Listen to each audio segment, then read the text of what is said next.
The words still echoed in my mind as I sat alone in my cramped apartment. "Your YouTube dream is nothing but a fantasy," Marcus had said, his voice dripping with contempt. We stood in the coffee shop where we first met, except this time, he wasn't the supportive boyfriend I remembered. His eyes held nothing but mockery as he gestured at my laptop, covered in editing software stickers.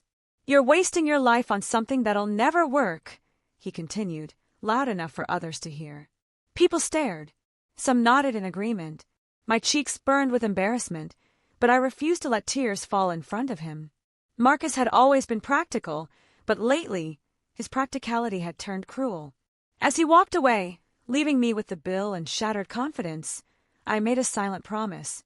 I'd prove him wrong, no matter how long it took. That night, I uploaded another video to my channel, 537 subscribers watching. The number felt pathetic, but I wouldn't quit. Not now. Not ever. 3 months passed since that humiliating coffee shop encounter. My channel, Authentic Adventures, barely grew. I gained maybe 10 subscribers weekly, lost 5 the next. The algorithm seemed to hate me. Every morning, I woke at 5 to work my retail job, came home exhausted, then edited videos until midnight. My savings dwindled dangerously low. Cup noodles became gourmet dining. The electricity bill came late twice. My landlord, Mrs. Patterson, gave me sympathetic looks that made everything worse. She knew I struggled. Everyone knew. My parents called weekly, gently suggesting I find something more stable. They never said it directly, but I heard their concern. Marcus's words haunted those conversations. Maybe he was right. Maybe this was foolish. But every time doubt crept in, I remembered why I started. I wanted to inspire people, share authentic stories, make genuine connections. That dream felt worth fighting for, even if I fought alone in a tiny apartment with outdated equipment and mounting bills. Despite everything, I kept helping others. Smaller creators reached out constantly, asking about editing techniques, thumbnail designs, or just needing encouragement. I always responded, spending hours giving free advice. Some people called me naive. Why help potential competitors? But it felt right. A creator named Tommy messaged me once, devastated after his channel got demonetized. I spent 3 hours on a video call, walking him through appeals and suggesting content pivots. He cried, thanking me repeatedly. 2 weeks later, Tommy's channel got reinstated. He made a video thanking me publicly, sending maybe 50 new subscribers my way. It wasn't much, but those 50 people stayed engaged. They commented on everything. They shared my content. Small victories kept me going. That Tuesday evening, as I responded to another struggling creator's message, something unexpected appeared. A comment on my latest video simply read, "You've been chosen." No profile picture. No previous comments. Just those 3 cryptic words that made my heart race with curiosity and confusion. The email arrived Thursday morning. Subject line, Exclusive Creator Summit, Personal Invitation. I stared at my phone, reading it 3 times. Someone wanted me at a high-level creator event in Los Angeles. The email provided minimal details, just a date, location, and emphasis on exclusive opportunity. No explanation of how they found me or why I qualified. With barely 600 subscribers, I definitely didn't belong among successful creators. Suspicious, I researched the sender. The email domain seemed legitimate, connected to a major digital media company. But something felt off. Why me? I called my friend Jessica, another small creator. She'd never heard of the summit. Google searches revealed nothing. That evening, as I debated whether to respond, my phone rang. Marcus. We hadn't spoken since the coffee shop. "Hey," he said casually, as if he hadn't destroyed me publicly. "I heard you got some weird invite to LA. How did he know?" "It's obviously fake," he continued. "You're not seriously considering it? Come on, be realistic. This is exactly the kind of thing that'll disappoint you again." I hung up without responding, anger boiling in my chest. I spent the entire weekend investigating. The summit supposedly happened in 3 weeks, but online information remained scarce. I found one mention on an obscure industry blog, nothing more. The venue existed, a luxury hotel in downtown Los Angeles. But was this summit real? Or some elaborate scam targeting desperate creators? My rational mind screamed warnings. Scammers loved exploiting dreamers like me. Yet something deeper, more instinctive, whispered that this might be genuine. Sunday evening, Marcus showed up at my apartment unannounced. "We need to talk," he said, pushing past me. His presence felt invasive, unwelcome. "You're going to waste money flying to LA for nothing," he lectured, pacing my small living room. "This YouTube thing has gone far enough. Get a real job. Build a real future. Stop chasing fantasies." His words cut deep, finding every insecurity I'd buried. "Maybe you're right," I whispered, exhausted from fighting. Marcus smiled, thinking he'd won. But after he left, I booked the cheapest flight to Los Angeles. If this was my only shot at something bigger, I'd take it. 2 days before my flight, everything changed. My latest video, a simple, heartfelt piece about overcoming self-doubt, suddenly exploded. Views climbed from hundreds to thousands, then tens of thousands. Comments flooded in from people I'd never heard of, sharing their own struggles. Major creators I'd admired for years started sharing it. Within 48 hours, the video hit 500,000 views. My subscriber count jumped from 600 to 15,000. I couldn't process what was happening. Notifications overwhelmed my phone. Brands reached out about sponsorships. Other creators wanted collaborations. Then came the donation, anonymous, substantial. $5,000 appeared in my channel's tip jar with a single message. "For your journey. Keep being authentic." I stared at the screen, hands shaking. Who would give me so much money? Why? The timing felt impossibly convenient, almost orchestrated. Jessica called, screaming with excitement about my viral video. But beneath my gratitude, suspicion grew. This felt too perfect, too aligned with the mysterious summit invitation. Someone was watching me, helping me. But who and why? The messages started subtly. First, a comment on my viral video, "Your kindness creates ripples." Then a direct message on Instagram, "Remember Tommy? Remember everyone you helped?" They remember you. Each message felt personal, intimate, like the sender knew my history. I scrolled through old interactions, trying to identify who might send these cryptic notes. The profile had no posts, no followers, nothing identifying. Just these strange, knowing messages that made my skin prickle. My analytics showed unusual patterns too. Traffic surged from locations I'd never targeted, demographic groups I'd never reached. Someone with serious resources was amplifying my content. Thursday evening, 3 days before the summit, Marcus called again. "I know what's happening," he said, voice tight with something I couldn't identify. "Jealousy? Concern? Someone setting you up.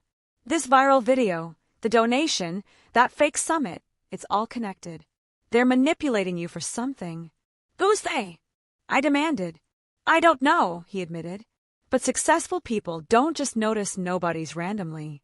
There's always an agenda. "Don't go to LA. Please." I hung up, more determined than ever to uncover the truth. The flight to Los Angeles felt surreal. I'd never traveled for content creation before, couldn't afford it.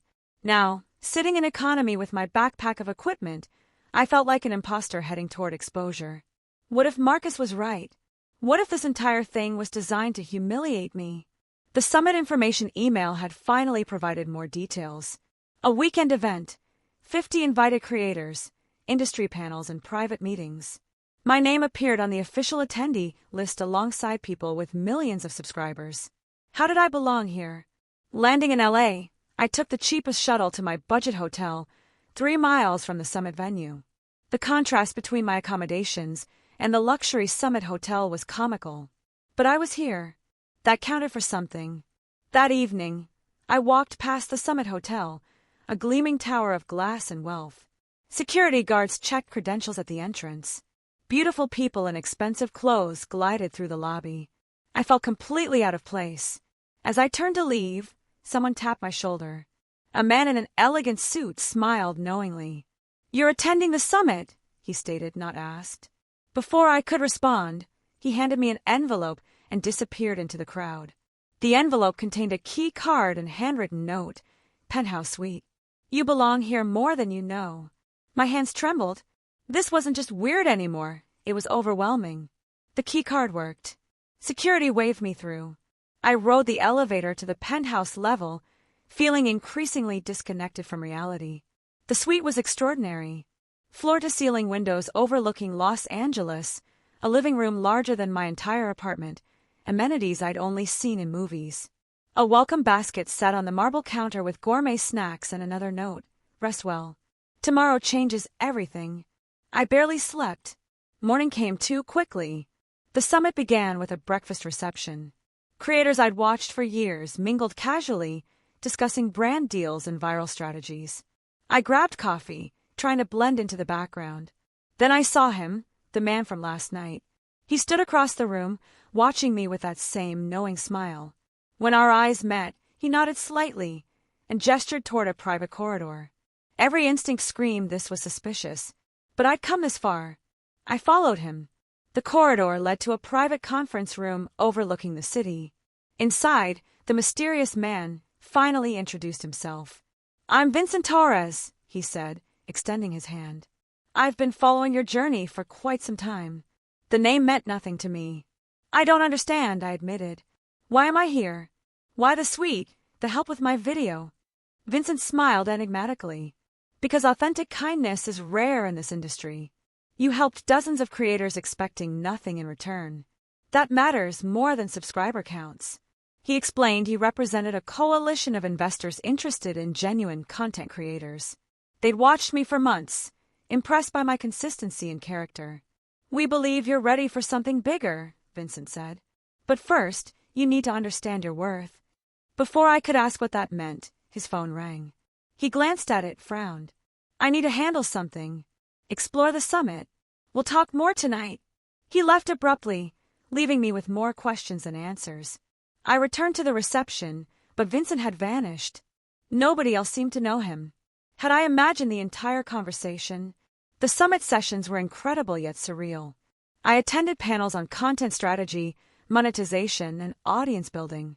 Speakers shared insights I desperately needed months ago. But I couldn't focus. Where was Vincent? Why approach me, then disappear? Between sessions, I searched the hotel. Nothing. I asked staff about him. They'd never heard the name. Frustration mounted. That evening, alone in the penthouse suite, I found another note slipped under the door. "You've been watched since the beginning. Every kind act recorded. Every genuine moment noted. Your character was tested, you passed. The real opportunity comes tomorrow." My hand shook reading it. This wasn't exciting anymore, it was frightening. Someone had been surveilling me for months, recording my actions. I called Jessica, but she didn't answer. I tried my parents' voicemail. Finally, I called Marcus, desperate for someone to talk to. "I told you this was sketchy," he said immediately. "Get out of there. Come home. This is dangerous." Maybe he was right. Maybe I should leave. But curiosity overwhelmed fear. I needed to know who Vincent was and why they'd chosen me. Morning brought another cryptic message. "Conference room B, 9 a.m. Come alone." I almost didn't go. Common sense demanded I leave, fly home, forget this entire strange experience. But I'd never been good at following common sense. Conference room B was empty when I arrived. Expensive leather chairs surrounded a mahogany table. Floor-to-ceiling windows displayed the sprawling city below. I waited. 15 minutes passed. Then Marcus walked in. "What are you doing here?" I gasped. His expression was hard, determined. "Saving you from yourself," he said. "I hired a private investigator. This Vincent Torres doesn't exist. The summit is real, but he's not part of it. Someone's running a con, and you're the target." My stomach dropped. "How did you even know where to find me?" "I've been tracking your location," he admitted without shame. "Someone needs to protect you from your naive choices." Anger flared. "You have no right." "I have every right." Marcus shouted. "I care about you, even if you've forgotten that. This YouTube obsession is destroying your judgment. Come home. Give up this fantasy. Please." Before I could respond, the door opened. Vincent entered, his expression cold as he looked at Marcus. "You must be Marcus," Vincent said calmly. "The ex-boyfriend who publicly humiliated her, who mocked her dreams repeatedly. Interesting that you're suddenly concerned." Marcus stood his ground. "Who are you really? What do you want from her?" Vincent turned to me, ignoring Marcus entirely. "I was going to wait, But given this interruption, let me be direct. I'm prepared to offer you $50 million for your channel. The room tilted. $50 million? That was impossible. Absurd. What? I whispered. Your channel, your brand, your authentic voice. It's worth far more than you realize. I represent investors who want to build an empire around genuine creators. You're the foundation. Marcus laughed harshly. This is the scam. Nobody pays $50 million for a channel with 15,000 subscribers. She's not stupid enough to believe this. But Vincent was already sliding a folder across the table. Full offer details, legal documents, verification of funds. Look it over with any lawyer you choose. I opened the folder with trembling hands. The papers looked legitimate, dense legal language, but clear terms. $50 million for complete ownership of my channel, brand, and content. Why? I asked. Why me? Vincent's smile returned. You'll understand soon. I promise. I couldn't think straight. Marcus kept shouting about scams and manipulation, but Vincent remained impossibly calm. Security eventually escorted Marcus out, still yelling threats about lawsuits and police. Alone with Vincent again, I tried to process the offer. $50 million would change everything. Pay off debts, help my family, fund other creators, secure my future completely. But it meant giving up my channel, my dream, my identity. I need time, I said weakly. Of course, Vincent replied. Take a week. Consider it carefully. But know this, the offer is real, the money is ready, and this opportunity won't repeat. He left me with a folder and another cryptic message. The person who helped you most in your early days remembers your kindness. This is reciprocity. I flew home in a daze. Jessica met me at the airport, shocked by everything I told her. $50 million, she kept repeating. That's life-changing money. But giving up your channel. The week crawled by. I barely slept. Lawyers reviewed the documents. Everything was legitimate. The company existed. The funds were verified. This wasn't a scam. It was real. But why me? Marcus wouldn't stop calling. He left dozens of messages, each more desperate than the last. Don't sign anything. This is manipulation. They're using your desperation against you. Maybe he was right. Maybe I was being manipulated. But every time I considered rejecting the offer, I remembered my struggling channel, the mounting bills, the endless nights of exhaustion. $50 million represented freedom. It represented validation that my work mattered. Yet it also meant surrender, giving control to someone else, letting them reshape what I'd built. My parents had mixed reactions. That's wonderful money, my mother said carefully. But are you sure about this?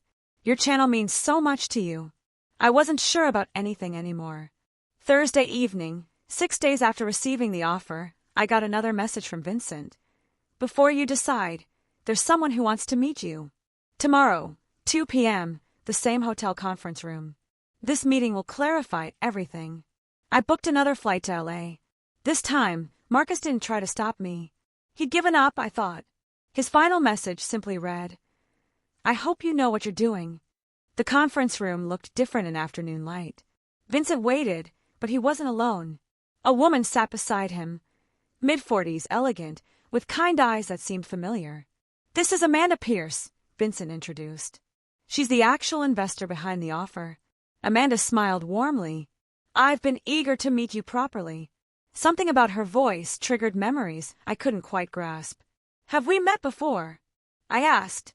In a way, Amanda said. 3 years ago, you left a comment on my video. I was a struggling creator, posting about my failing business. I felt hopeless.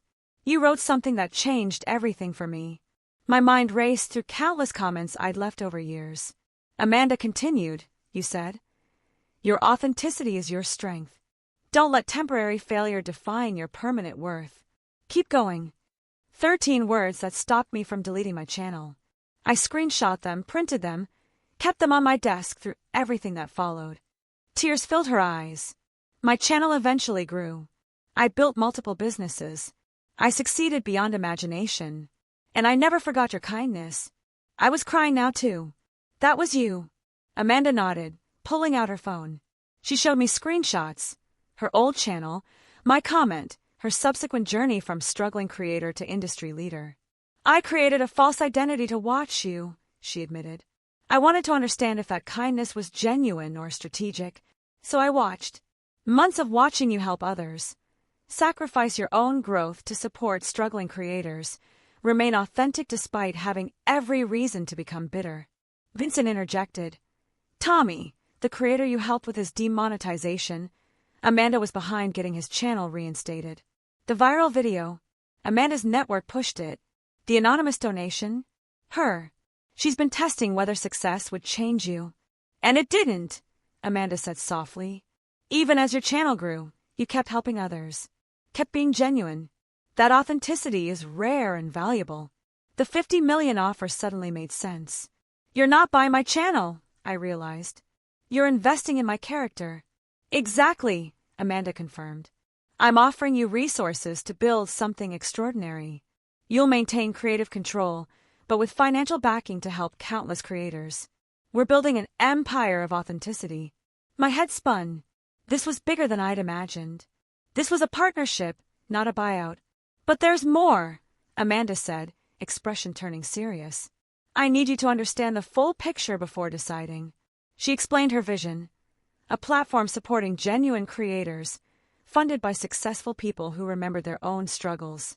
My role would be part creator, part mentor, part executive. The 50 million wasn't just payment, it was operating capital. You'll have power to fund creators like Tommy, like you were months ago. You'll identify authentic voices and give them resources to thrive. This is bigger than one channel. The responsibility felt overwhelming. What if I fail? I whispered. What if I'm not ready? Vincent spoke up. Failure is part of growth. Amanda failed dozens of times before succeeding. But your character suggests you'll handle this well. They gave me modified contract terms, creative control maintained, partnership equity, the ability to shape how money was deployed. This wasn't selling out. This was scaling up everything I'd wanted to do. I need to think, I said. Amanda nodded understandingly. Take time. But know that Marcus contacted me yesterday. My blood ran cold. What? He tried to convince me you're unstable, manipulative, unworthy of this opportunity. He wants you to fail because your success threatens his worldview. Anger surged. Marcus couldn't let me have this. I confronted Marcus that evening. He'd flown to LA without telling me, checking into a hotel near mine. You tried to sabotage me? I demanded.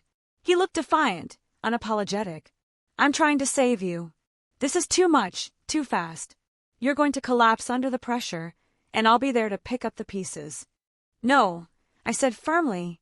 You're trying to keep me small because my growth makes you feel inadequate. You mocked my dreams because they scared you.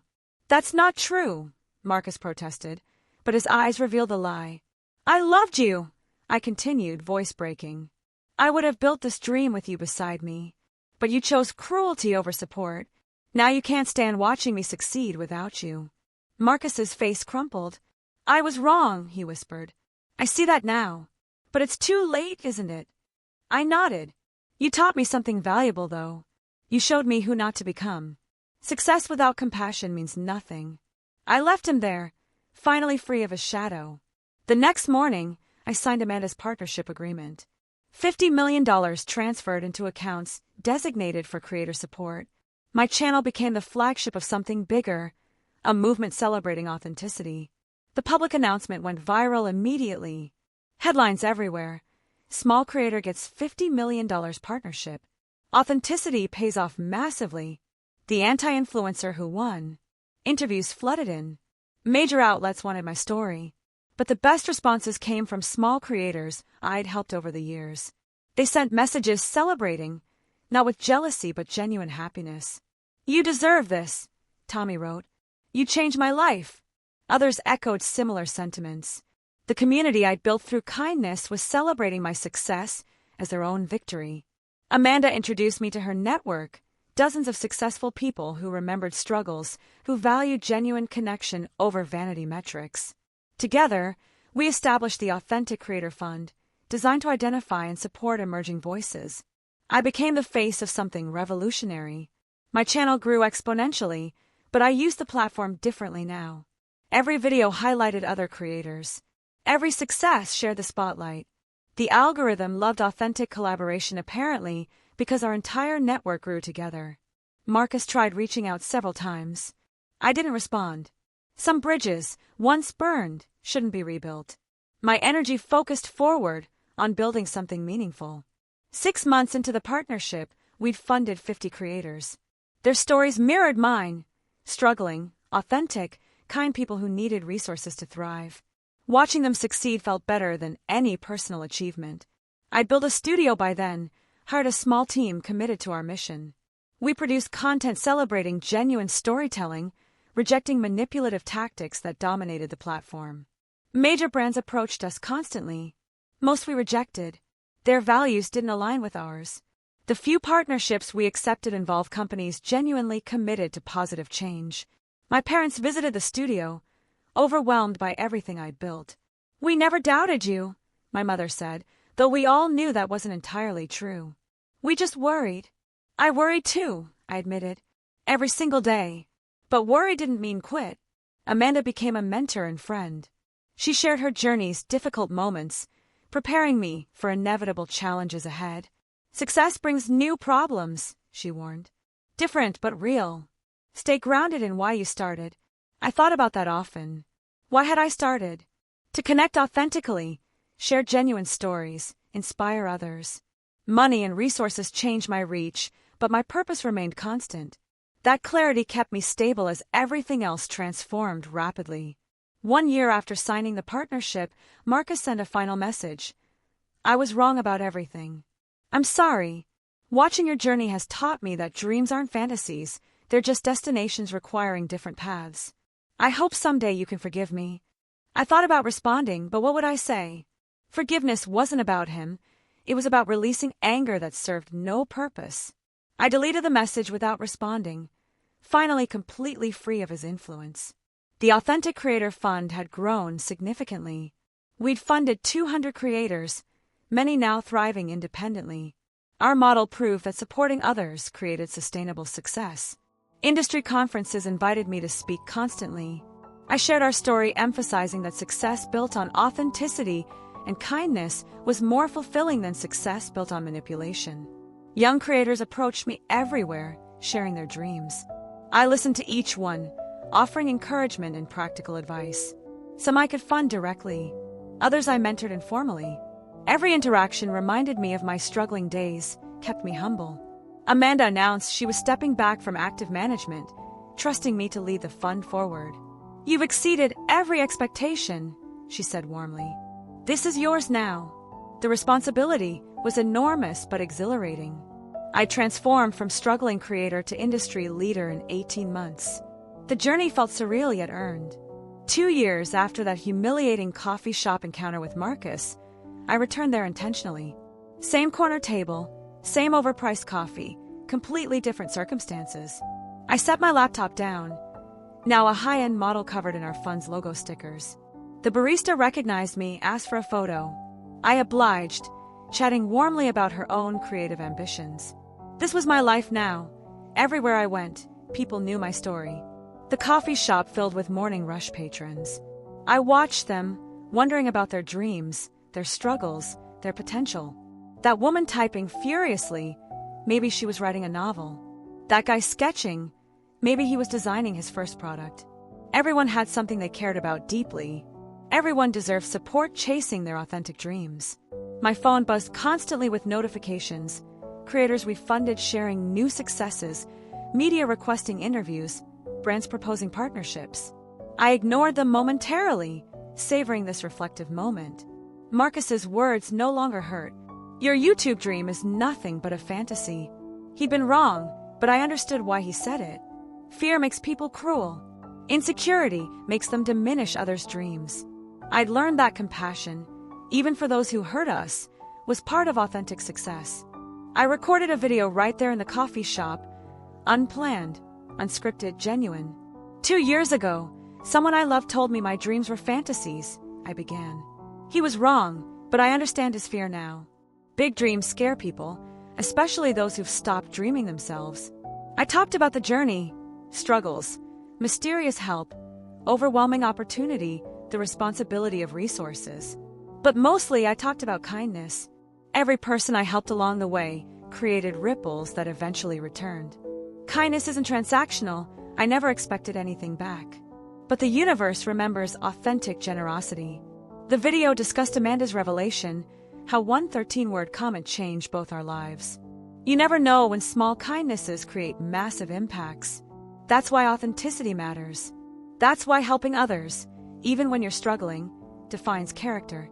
I ended with a challenge. Support someone today. Comment encouragement on a small creator's video. Share someone's work. Offer genuine help. You might change someone's life. You might plant seeds that eventually transform your own journey. The video posted spontaneously became my most viral content. 40 million views, shared across platforms, inspiring countless people to support others. The comments section filled with stories of kindness exchanged. 3 years after Marcus called my dream a fantasy, I stood on stage at the largest creator conference globally. 20,000 attendees watched as I delivered the keynote speech. Success isn't about subscriber counts or money, I told them. It's about staying authentic to your values while building something meaningful. I shared the full story, every humiliating moment, every doubt, every kindness that eventually returned multiplied. The audience was silent, engaged, many crying. The best revenge against people who doubt you isn't proving them wrong, I concluded. It's becoming so fulfilled in your authentic journey that their opinions become irrelevant. Marcus's mockery no longer hurts because I've built something bigger than validation. I've built community, purpose, impact. The speech ended with thunderous applause. Backstage, Amanda hugged me tightly.